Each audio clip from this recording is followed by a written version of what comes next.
Hello, listeners. Welcome back to another episode of Novellisteer podcast, the podcast for the ambitious, multi-potential life. I'm your host, Nafisa, and today we are diving into the united power of watching Nigerian film versus reading books filled with traumas. This episode is brought to you by the one and only brand, Novellisteer, the brand that encourages you to embrace your novel self and take control of your life. Welcome back, Novellisteer. We are talking about Nigerian traumas in their film and in their book, and how difficult it is to actually read books filled with traumas versus watching their film. So I think one of the things I've come to realize is that it's quite easy for me to actually process trauma watching Nigerian film than actually reading the book.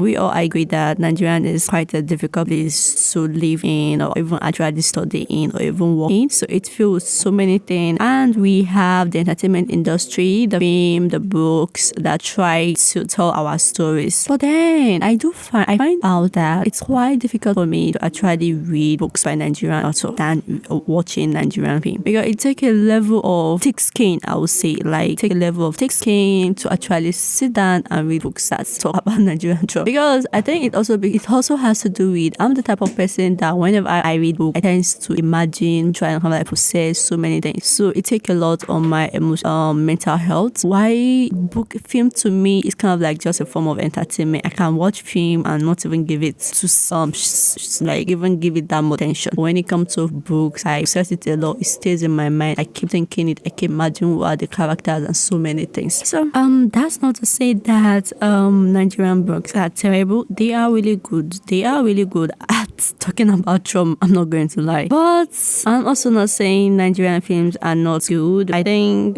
they are both kind of like cultural phenomena that kind of like celebrates us, that kind of like tells our story through film or books. And I have people over the country, over the continent, over the world that actually watch Nigerian film, actually read Nigerian books. I follow some on YouTube, I follow some on TikTok. So they do talk about it and the rest. I think one of the things I love about storytelling is that it's a language, I would say, that kind of like connects us regardless of our location, our culture, as it kind of like inspire us, it educates us, and it heals us. It's also kind of like, yeah. So I think, so because of that, because of kind of like storytelling, depending on what exactly it is you are looking for, it can be quite difficult for you to read a book that you want it to be full of healing, or you want it to kind of like educate you. We have so many of them. And I think it also has to do with the type of human being I am personally, because as I say, whenever I read books, I tend to imagine every scene, every scenario, kind of like go over it and the rest. So yeah, let's talk about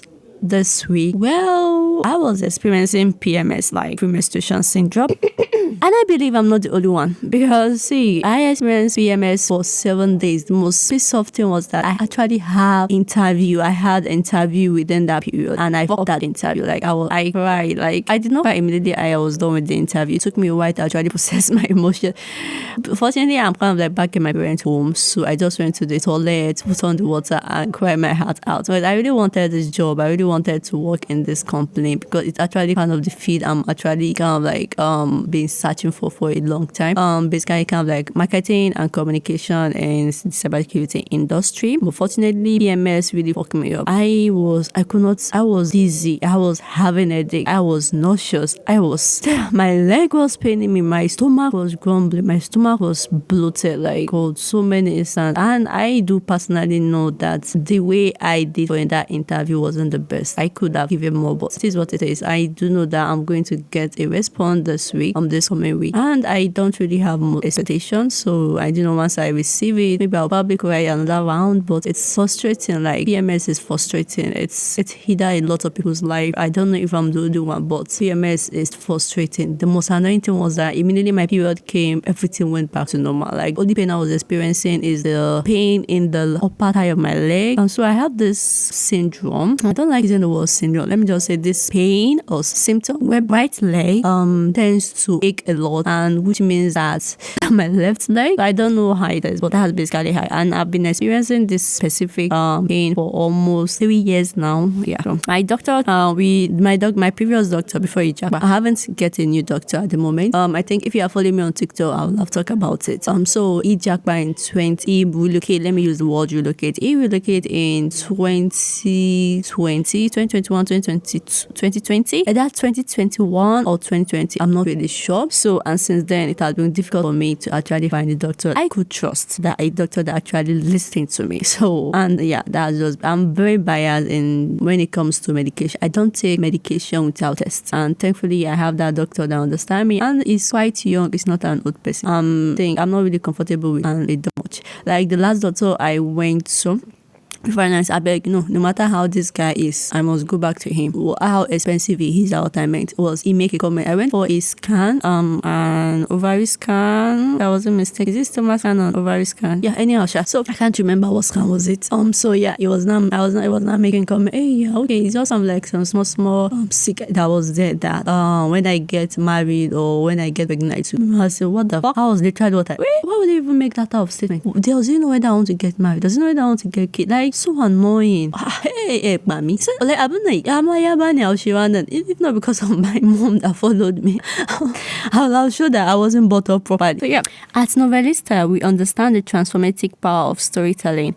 Beyond just being a podcast, we are a hub of resources, a wellspring of information, and a guide for your multi-potential life journey through various media. We have podcasts, articles, workshop, community discussion. We provide you with the tools and insight necessary to navigate life complexity. So the idea of like why it is so easy to watch drama unfold on the screen than to read it in the page of a book, I think it kind of like allow me to kind of like read further or like reflect further on what is actually the problem within visual storytelling, empathy, and the way we connect with our narrative. So I consider some of the past experience I have, like when I was watching this Hotel Rwanda. I actually decided to watch this film because of this podcast again. So also Dry would kind of like they both tackle traumatic experience, and us as a watcher, right, we are kind of like we're able to empathize and connect with this character in a way that we were like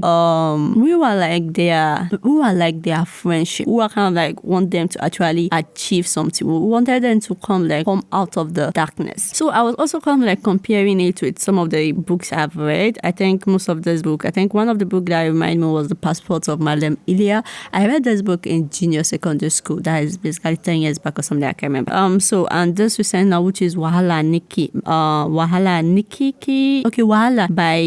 by Nikki May. So because it was something I was reading and my brain was able to come up with so many scenarios, kind of like try to tell a story, kind of like try to paint a specific story in me. I feel like that was what make it so difficult for me. That was what make it difficult for me to comprehend. Like when it comes to book, as I repeat previously, I myself have to come up with different scenes, come up with the storytelling, trying to understand, okay, like a vivid imagination of a particular scene. So another question was that this topic actually raised was it because of that, like the visual impact, or was it because of I could see myself in them?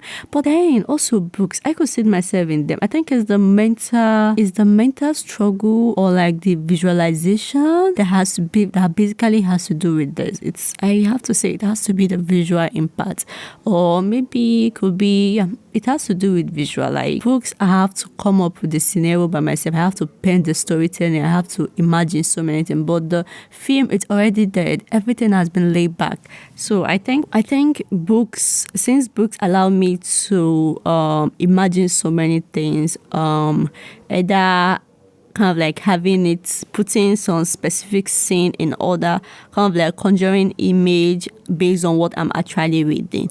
So it felt intimate. It felt so intimate and feel like safe. I'm actually the one that is in the front seat of this thing, or like this book is all about me. So it took a lot of my mental impact. Yes, so it took a lot of my mental health.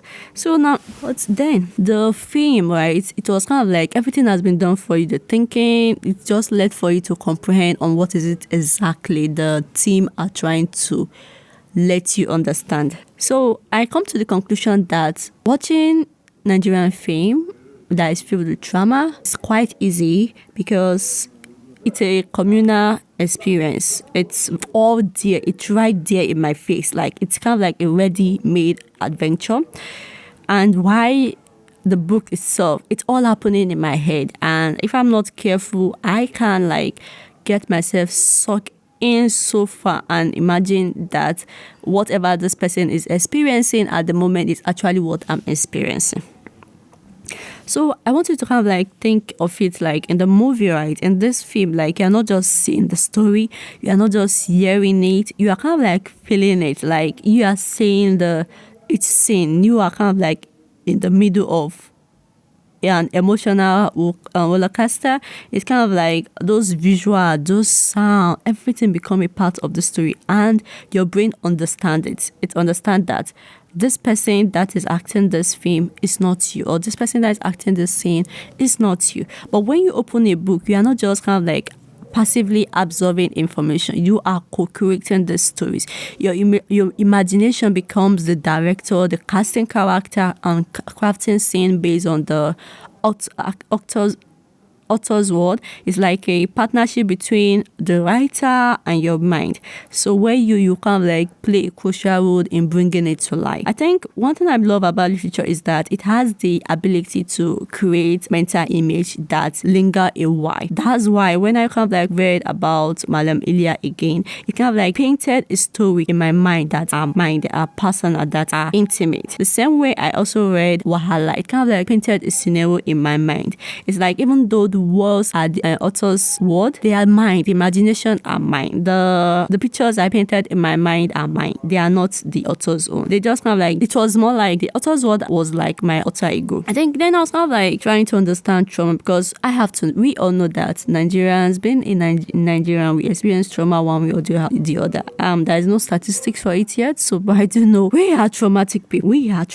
And we haven't actually healed from that. So I kind of like understand that trauma is kind of like a complex thing, and it's not just on the surface. It is in the emotion we invoke within us or outside us, and both experience either our life or the traumatic experience we experience while going through life. It kind of like forces us to kind of like come into understanding with the complexity of those trauma we experience and our emotional response. So it feels like these books that we read, it feels like the author is actually the author is actually writing about us, why the movie is not, because it's kind of like a ready-made story already. So I want you to understand that why you need to figure out is watching a Nigerian film or reading a Nigerian book filled with trauma quite easy for you, and focus your energy on the one which is quite easy for you. As for me, currently and it has been going on for a while, I do find Nigerian film quite easy to watch, regardless of, because of the trauma and the rest. So I focus most of my time, or most of my entertainment within Nigerian watching Nigerian film. I focus most of my time with watching Nigerian film that actually within Nigerian, or actually reading any book that was written by a Nigerian author, let's just say. I think for the moment I actually have two physical books that I can remember by Nigerian. So I have one, Burning Bridge. God, I don't like that. It's all about cheating and the rest, and I hate it. So it's kind of like my bottom line. So I have the Things Fall Apart, the Passport of Malam Ilya, Walia the Sugar Girl. Those are kind of like the teachers I read in school. So I still have a copy at home. Then there's one, Wahala by Nikki May, right? Yeah, I haven't. Let's just say I don't really. It has been difficult for me to actually finish the book. So let's just keep it at that. So because of that, you need to figure out which is easier for you and focus your time more on it. Speaking of support, right? Our commitment at Novellisteer, we want to guide you on your personal growth journey, whether it's through discussion on mental health, self-improvement tip, or exploring the diverse story of multi-potential life. We want to kind of like be your guide. We want to kind of like be your hub. We want to kind of like be your companion in the pursuit of fulfilling and empower life. So Novellisteer, whether you're a team book or team movie, let's celebrate the beauty of storytelling in all its forms. So before we go, I want to ask a question. I think I just have two questions. Like, what is your go-to gripping novel or a movie marathon? Yes, back on movie marathon. Skinny Girl in Transit just started its season 7. Was it on Friday or Saturday? I can't remember. I haven't watched it yet. So I'm going to start watching it next week, by February, not next week, because I have an event or I have an important something on 30th. So as I'm recording this podcast, this is actually 28th. So I'm kind of like going to update you guys with time because I'm going back to school for the meantime and I don't know when I'll be back. So I really don't want to put a pause on this podcast. So I'm recording this podcast and editing it in a week time and then posting it for you. So I want to know your question. What is your favorite series, Nigerian series or Nigerian books, let's just say. If you have, you can kind of like send me an email or just kind of like we are more active on TikTok and Twitter. So at Novellisteer the same thing. So you can always send your question. And yes, please do watch Skinny Girl in Transit.